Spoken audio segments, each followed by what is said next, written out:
महाप्रभु श्री श्री लिंगराजंकर प्रत्येक वर्ष पर यही वर्ष मध्य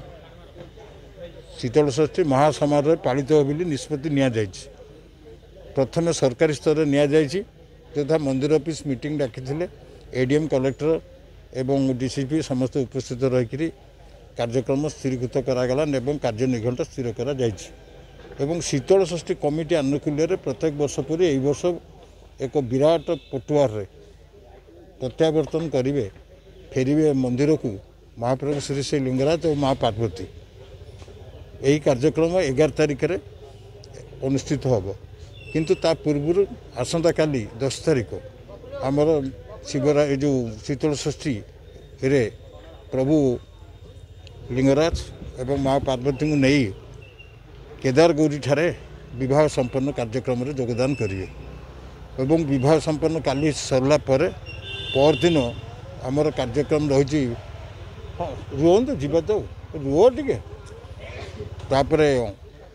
प्रत्यावर्तन करेंगे यही केदार गौरी ठार प्रशासन बाहर प्रशासन पहुँचब जा शीतल षष्ठी कमिटी रास्ता दे बड़दाण्ड पहुँचला सेठू विराट पटुआर 30 ट्रुप वर्ष योगदान कर बाहर भी ट्रुप अच्छा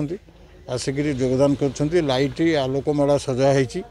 प्रभु अभिजु लिंगराज एवं पार्वती को फेरई मंदिर में पहुँचापी बाण बंद करागला केवल पुरी अघटन को नजर रखी अघटन को पुरी जो है 15 जन लोक मरीगले ताकू नजर रखी यही कार्यक्रम को आमर स्थगित करागला आतसबादी कार्यक्रम बंद रहा सहित डीजे भी बंद रहा अलरेडी काली आम जाइलु पुलिस स्टेशन आईआईसी डाकते coordination meeting Sital Sasthi committee सहित करा प्रभु आसला बेले सिक्यूरीटी रखा चारिपटे विमान चारिपटे सिक्यूरीटी अरेंजमेंट ता सहित जितोटी आमर आखड़ा नृत्य दल आसी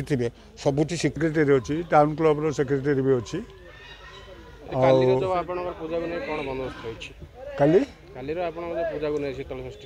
पूजा विन्यास कौन कि आमर 9, 10, 11 हूँ शीतल षष्ठी और देव विवाह आमर मंदिर दियो बाहर के रात 10टा भितर आसी यही केदार गौर मंदिर पाखक से भी विराट शोभा यात्रा आसती से आसला एटी विवाह राति हुए राति होगला सी गोटे दिन रेस्ट ने से रातिटा रेस्ट ने 11 दिनटा रेस्ट ने ये आम केदार गौर जो सेवायत संस्था अच्छा से पुओ घर तरफ झील घर तरफ गोटे भोजीर आयोजन करें पाखापाखि 3000-4000 लोक से खाते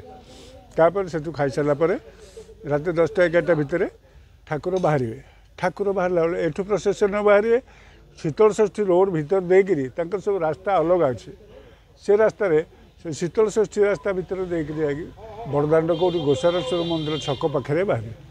गोसारेश्वर मंदिर छक पाखे बाहर से आमर गोटे प्रसेसन आरंभ हम शीतल षष्ठी कमिटीर आनुकूल्य से जो प्रसेसन आमर आम यहाँ हूँ आप्रुव प्रसेसन कहीं ना एक देवलर प्रशासन एक आप्रुव करे आमको निर्देश भी दिए आपण मैंने पारंपरिक बाजा बजातु दियों पाखे डीजे आतसबाजी कौन सी उच्च शब्द संपन्न बाजा गुड़िक